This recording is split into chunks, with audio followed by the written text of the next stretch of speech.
엘리사벳이 해산할 기한이 차서 아들을 낳으니 이웃과 친족이 주께서 그를 크게 긍휼히 여기심을 듣고 함께 즐거워하더라. 8일이 되매 아이를 할례하러 와서 그 아버지의 이름을 따라 사가랴라 하고자 하더니 그 어머니가 대답하여 이르되 아니라 요한이라 할 것이라 하매 그들이 이르되 내 친족 중에 이 이름으로 이름한 이가 없다 하고 그의 아버지에게 몸짓하여 무엇으로 이름을 지으려 하는가 물으니 그가 서판을 달라 하여 그 이름을 요한이라 쓰매 다 놀랍게 여기더라. 이에 그 입이 곧 열리고 혀가 풀리며 말을 하여 하나님을 찬송하니 그 근처에 사는 자가 다 두려워하고 이 모든 말이 온 유대 산골에 두루 퍼지매 듣는 사람이 다 이 말을 마음에 두며 이르되 이 아이가 장차 어찌 될까 하니 이는 주의 손이 그와 함께 하심이러라. 아멘. 계속해서 우리는 누가복음 말씀을 드리려 합니다. 마리아의 노래는 곧 이스라엘의 노래였죠. 그리고 이것은 우리가 올려드려야 할 우리의 노래이기도 하였습니다. 이 말씀을 우리가 어제 성탄절 때 함께 들었는데 이제 오늘 말씀에서는 그 마리아의 노래 이후의 상황이 나옵니다. 오늘도 우리에게 주시는 하나님의 말씀을 우리가 함께 듣기 원합니다. 우선 오늘 말씀이 간단히 어떤 내용인지를 함께 보고자 합니다. 오늘 말씀 바로 앞에 있는 56절 말씀을 보면 이렇게 되어 있습니다. 마리아가 석 달쯤 함께 있다가 집으로 돌아가니라. 아멘.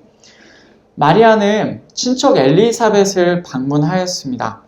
그리고 그 엘리사벳과 함께 석 달 정도를 함께 있다가 집으로 돌아오게 되죠. 이 기록으로 일단 마리아의 이야기는 지나갑니다. 이제 시점은 다시 엘리사벳에게로 넘어옵니다. 엘리사벳이 아이를 낳을 때가 되었어요. 그리고 천사의 말대로 아들을 낳습니다. 그녀의 이웃들과 친척들이 이제 엘리사벳이 아이를 낳았다는 소식을 듣죠. 그리고 듣고 함께 기뻐하고 있었습니다. 58절 말씀을 보면 이웃과 친족이 주께서 그를 크게 긍휼히 여기심을 듣고 함께 즐거워하더라. 아멘. 이렇게 말을 합니다. 엘리사벳이 아이를 낳은 일을 가리켜서 뭐라고 표현하냐면 주님께서 그녀를 크게 긍휼하게 여기셨다라고 그렇게 받아들입니다. 정말로 하나님의 자비하심이 긍휼하심이 아니고서는 있을 수 없는 일이었는데 하나님께 그렇게 엘리사벳이 긍휼하심을 입었다라고 그렇게 말을 하죠. 아들을 낳은 지 이제 8번째 날이 됩니다. 율법에 따라 그 남자 아이에게 할례를 행할 때가 된 것이죠. 이웃들과 친척들이 그 아이에게 할례를 행하기 위하여서 왔습니다. 이 할례에 대한 의식이 실제적으로 거행되는 이 부분, 이 내용들을 보면 우리가 좀 그 개념적으로만 알고 있는 것이 좀 더 구체화되곤 하죠. 이웃과 친척들이 함께 모여서 그 아이에게 할례를 행하기 위해서 같이 모입니다. 그리고 보통 할례를 할 때쯤 되어서 그제서야 아이의 이름을 짓는 것으로 보이죠. 이 사람들은 그 할례를 행하기 위해서 모인 사람들은 벌써 아이의 이름을 부르고 있습니다. 아버지의 이름을 따라 사가랴라고 부르고 있습니다. 그러니까 되게 급한 거죠. 그러자 아이의 어머니는 엘리사벳은 이렇게 반응합니다. 60절을 보면 그 어머니가 대답하여 이르되 아니라 요한이라 할 것이라 하매. 아멘. 그 어머니는 아니다라고 말해요. 이 아이의 이름이 사가랴라고 부르고 있는데 아니다라고 하면서 그 아이가 요한이라고 불릴 것이라고 합니다. 그 말에 사람들은 친족 중에서는 아무도 이 이름으로 불리는 자가 없다. 우리 중에 아무도 이 이름으로 요한이라는 이름으로 불리는 자가 없다라고 합니다.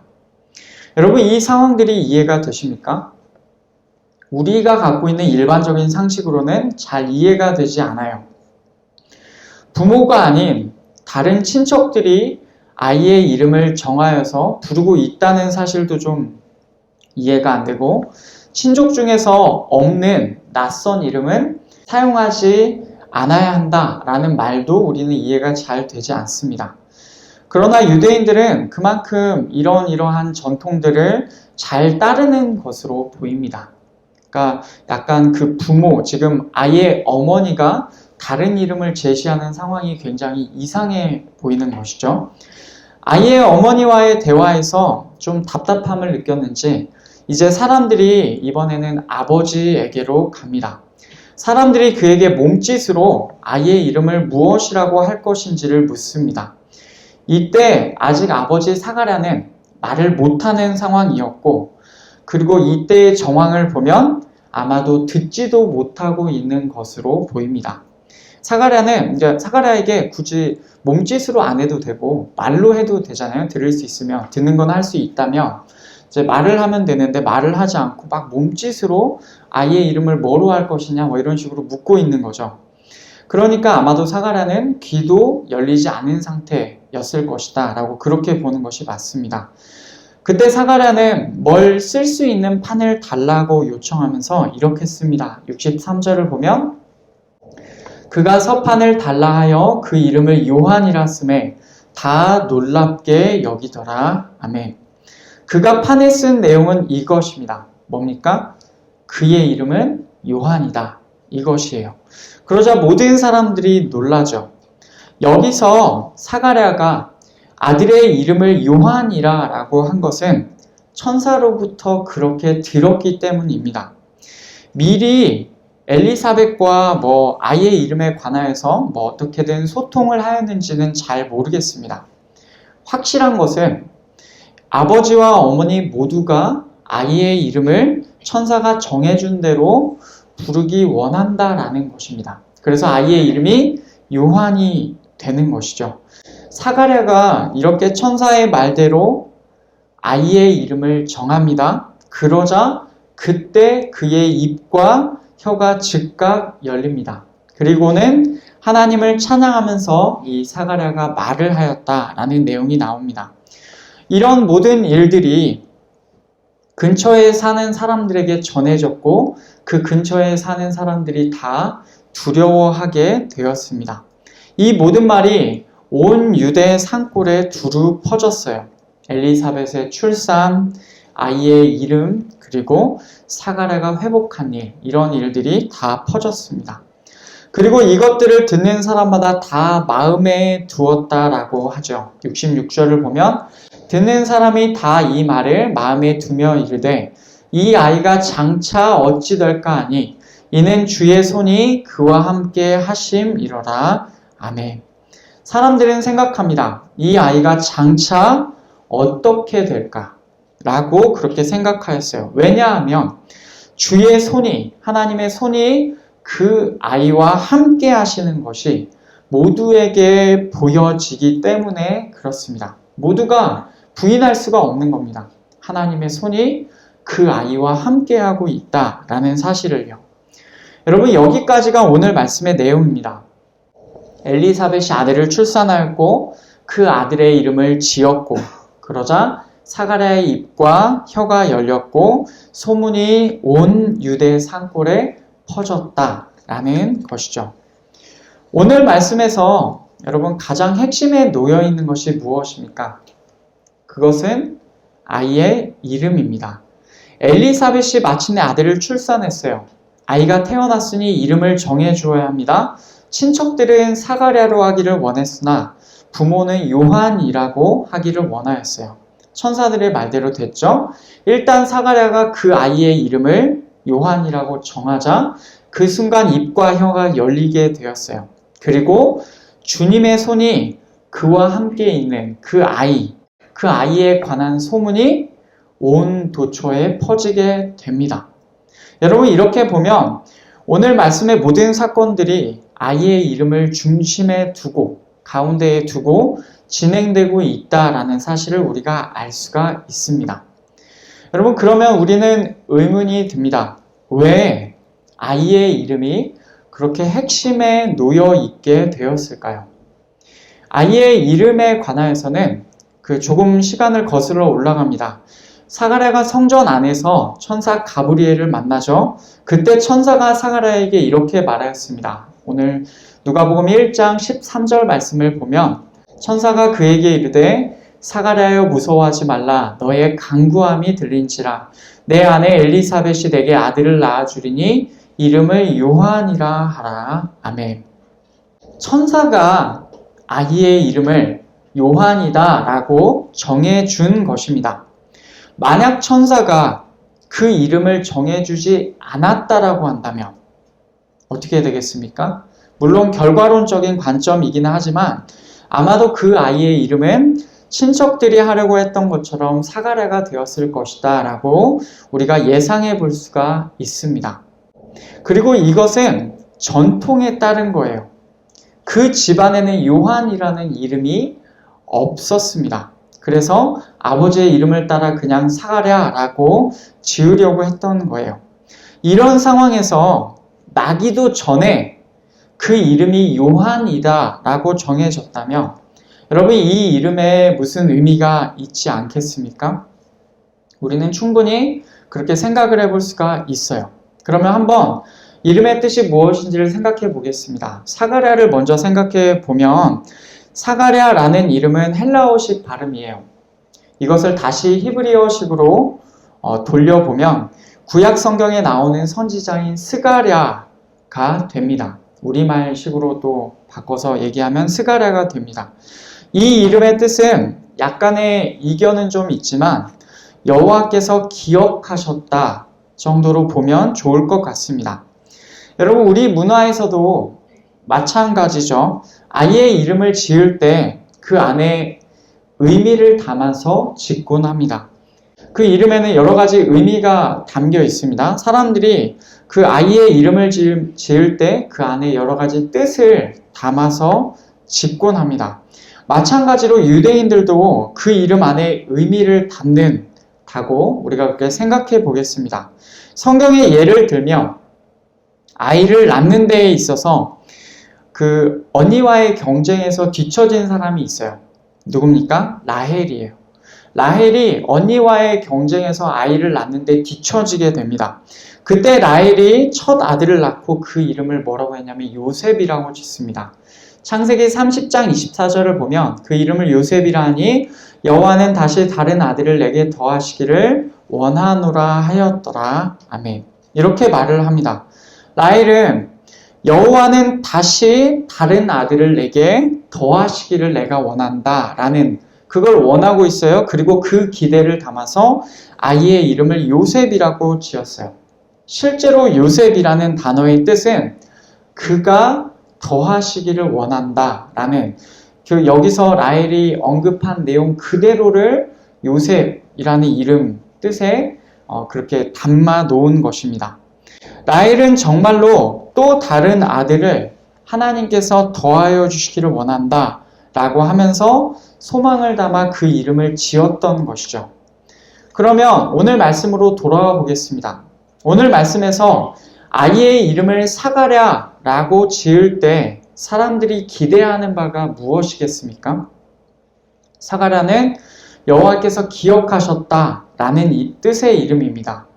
하나님께서 자기들을 기억해 주시는 것, 이것을 소망하였을 거예요. 당시 이스라엘 백성이 처한 상황, 로마의 지배를 받고 있는 마치 불임과 같은 자기들이 어찌할 수 없는 그런 상황에서 이들이 구하는 것은 무엇이었겠습니까? 하나님께서 자기들을 기억해 주시는 것이었어요.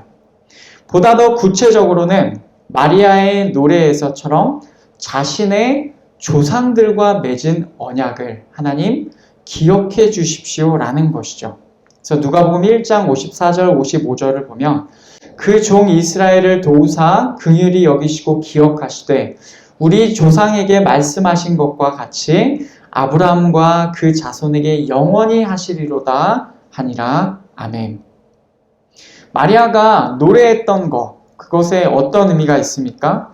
아브라함과 이삭과 야곱, 그들의 조상에게 맹세하신 하나님의 언약, 이스라엘 백성이 하나님과 맺은 언약, 그 언약을 기억하셔서 하나님 우리를 돌보아 주십시오 라는 그런 내용이죠. 마찬가지예요.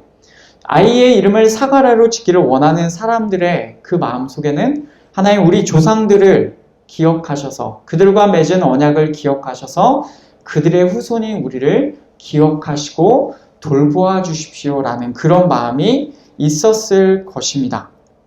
우리가 실제로 출애굽기에서 모세가 한 기도를 돌아보면 실제로 하나님께서 기억하시는 것이 의미가 있음을 우리가 알 수 있어요.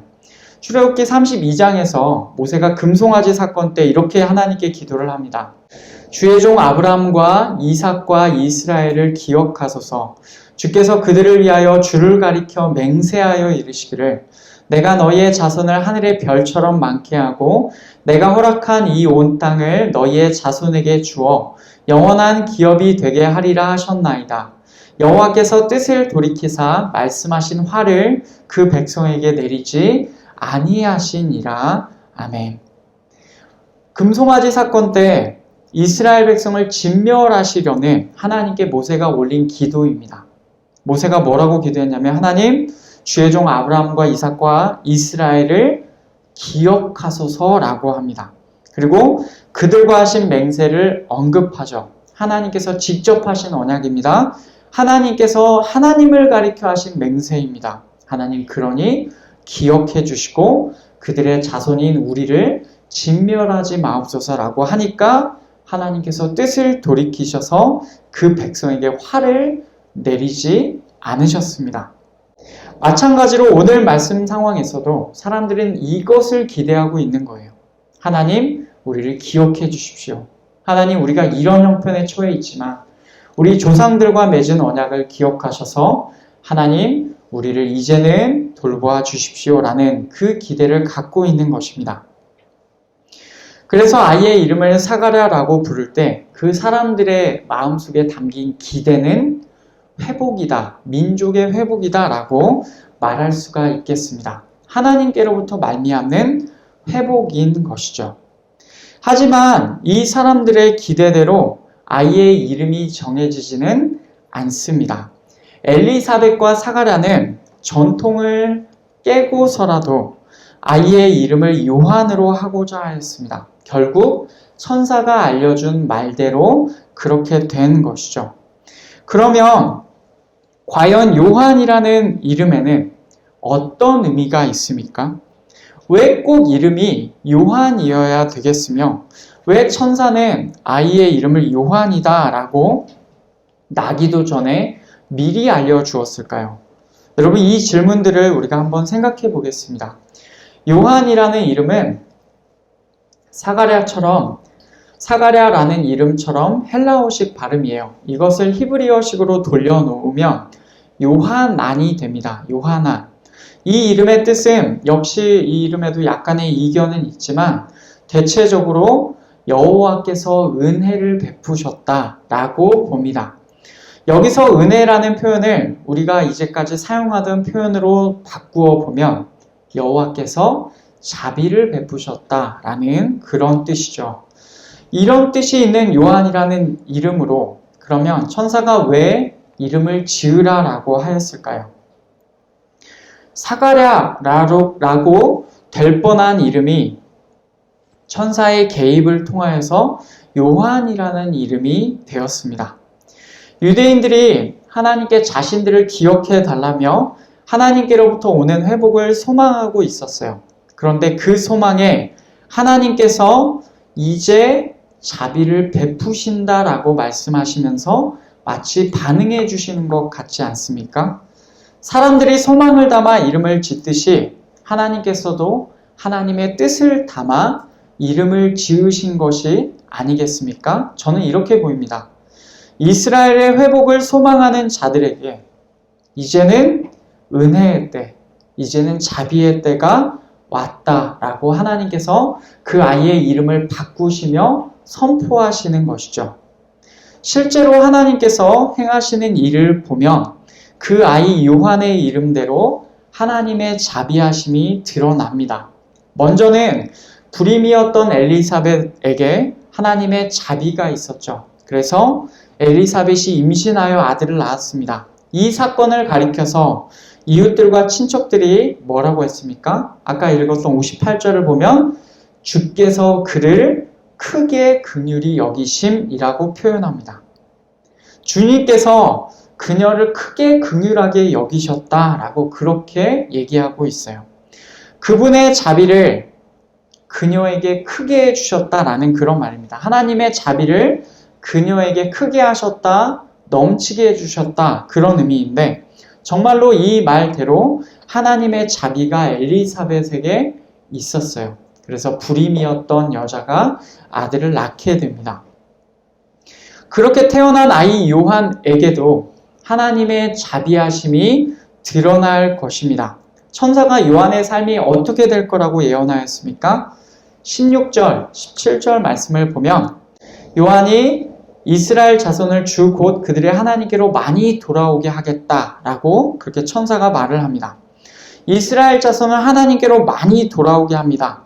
그리고 주를 위하여 세운 백성을 준비합니다. 그래서 아버지의 마음을 자식에게 거스르는 자를 의인의 슬기에 돌아오게 할 것이다 라고 하죠.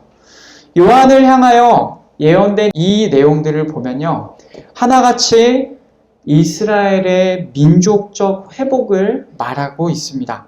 요한을 통하여서 민족의 회복이 일어날 것이다 라고 말씀하고 계시는 거예요. 그리고 이것은 하나님께서 이스라엘 백성에게 베푸시는 자비입니다. 결국 요한의 탄생과 관련하여서 이름처럼 하나님의 자비가 그때로부터 본격적으로 나타나게 되었습니다. 먼저는 엘리사벳에게 나타났고 이제 태어나는 요한을 통하여서 이스라엘 민족에게 드러나게 될 것입니다. 그래서 천사가 아이의 이름을 요한으로 정해준 것은 아주 의미 있는 일입니다.